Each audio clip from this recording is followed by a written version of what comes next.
What's going on, guys? JSGC here, back again for another video. Today we're going to be doing my match reaction, match analysis and match review of Manchester City's emphatic 4-1 win against West Ham at the Etihad Stadium. We'll speak for all the talking points and we will make some assumptions based on what we've seen from this game. And the big question is, are Manchester City back? So if you are new around here, please do subscribe to my channel. It is free to subscribe. Social media links, they're in the description if you want to go and follow me on my Twitter, Instagram and TikTok. Email also in the description too if you want to hit me up any sponsorship for any videos or any general business inquiries. Don't forget to leave a thumbs up on the video and do let me know your thoughts in the comments below, including yes or no, are Manchester City back? So performance-wise, we've had more possession than our opponents, which, going off the game that we had against Leicester City last week, where they had more possession than us, I know it caused a few of you guys quite some concern. So we've had more possession. Happy days. We scored 4 goals. Happy days. Erling Haaland scored 2 goals. Happy days. Speaking of 2, we've got 2 wins in a row, back-to-back wins, both in the Premier League. Happy days. We've made progress on the top 4. We're now 2 points behind Chelsea in 4th place.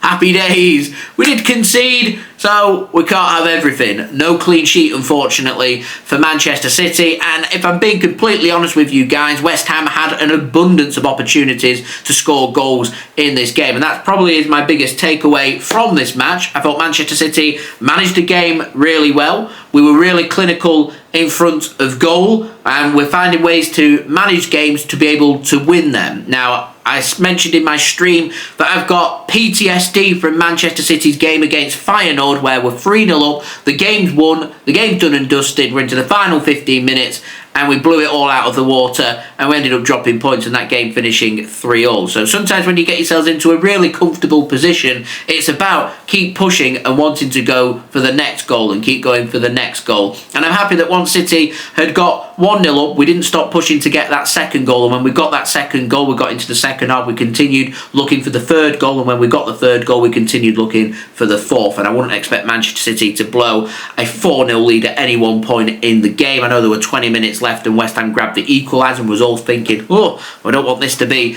another Feyenoord moment, and Manchester City showed that they have learnt their lessons from that Feyenoord game and they are capable of being able to see games out and be able to pick up a comfortable 3 points at home as well.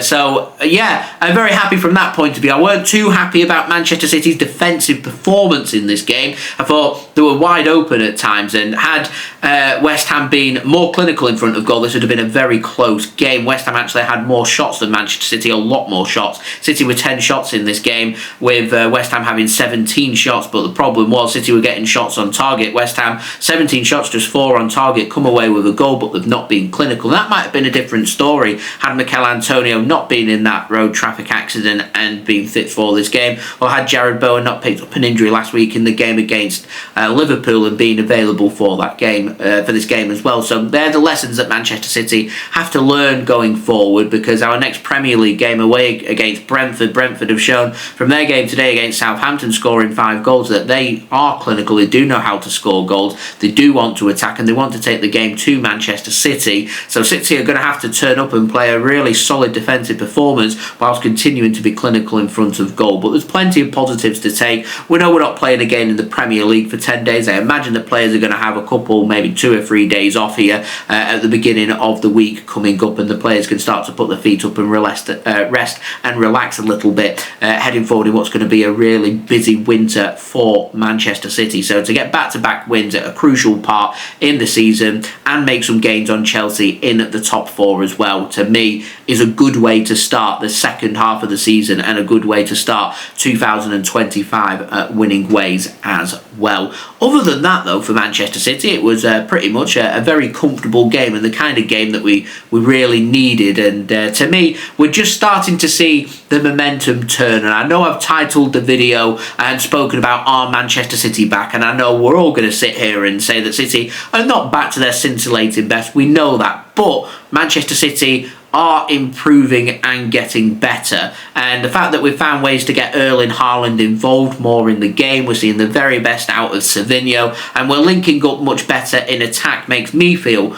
much better. And if we can get a few more players back from injury and keep these players injury free through bringing in a couple of signings in January and ensuring that we've got good squad depth and squad options for the remainder of the season, then that could serve us really well. Because let's not forget, once we get Matheus Nunes back fully fit, who of course made the bench today, so he's well on his way to doing that, and we can get Ruben Dias back from injury, we can get Ederson back from injury, John Stones back from injury as well, bring in a couple of signings to help with depth to allow Erling Haaland to have a rest, and bring in a defender just so you've got options there that should Ruben Dias or John Stones or Nathan Ake or Akanji, somebody needs to be rotated and rested, you've got them options there on the bench to be relied upon for Manchester City. Then all of a sudden, stringing a few wins in there, a winning streak, and we all start to feel a little bit better about the season. And there's still so much to play for in the season, but priority number one has to be City finishing in the top 4, and our form has been really poor over the last couple of months, but winning back-to-back games is a good way to start 2025 and a good way now to try and turn things around in the second half of the season. And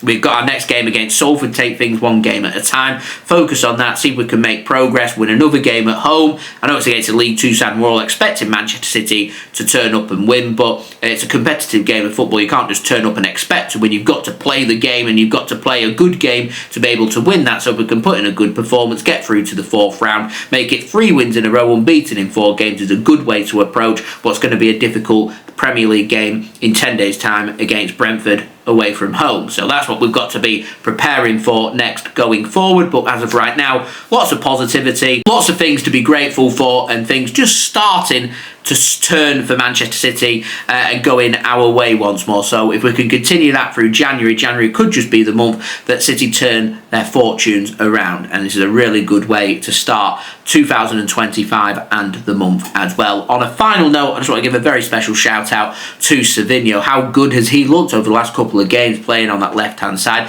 Every time he gets forward, he looks like he's going to make something happen. Obviously didn't get awarded the first goal for Manchester City, but it was an own goal forced through by Savinho onto Coufal and takes the deflection. And when you have shots and you make things happen, you ask questions and you get things on target, then you can come away with goals, and that's what's happened there. A beautiful assist for Erling Haaland, a lovely assist, a nice deep ball. Erling Haaland, right place at the right time to attack it, has a free header to make it 2-0 for Manchester City. Erling Haaland wraps it up with his second goal of the game to make it 3-0 for Manchester City, with a nice little lob over the keeper. Phil Foden with a well taken goal soon after to make it 4-0 as well. And really Manchester City only conceded once we started to make the changes and take our foot off the gas. Once you've seen Gundogan and Walker coming on for Manchester City, that City just start to relax a little bit too much for my liking, and that's why we've ultimately come away with no clean sheet from this game, which I feel sorry for Stefan Ortega. I think he will have wanted his clean sheet, and I didn't think West Ham,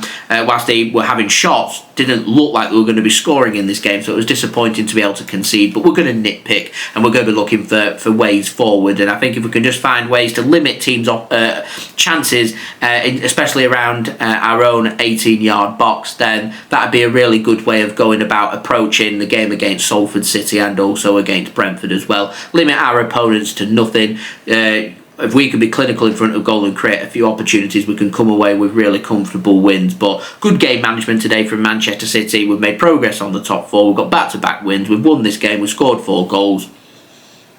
Job's a good one. Are Man City back? I don't think Man City are fully back, but we're just starting to turn things around now, I feel. And I feel like there's more positivity out there. So yeah, I'm very grateful for that. I'm just hoping now that the poor run of form is done and we can continue to make progress and have a really good month this month, bring in a couple of players, get some more wins under our belt, and see where we go from there. But remember, take things one game at a time before we even start thinking about Brentford. Let's think about Salford City making progress in the FA Cup, see if we can get into the 4th round, because realistically, Man City's opportunities when it comes to winning trophies this season, the FA Cup's probably Man City's best bet when it comes to winning a trophy at the end of the season. So we want to try and do that, and it starts that journey next Saturday against Salford City. So I'll have all the build-up to that game, of course. Got my daily Manchester City transfer updates for you guys to enjoy as well. So do stick around. If you haven't already, do subscribe to the channel. It is free to subscribe. Social media links, they're in the description if you want to go and follow me on my Twitter, Instagram and TikTok. Email also in the description too.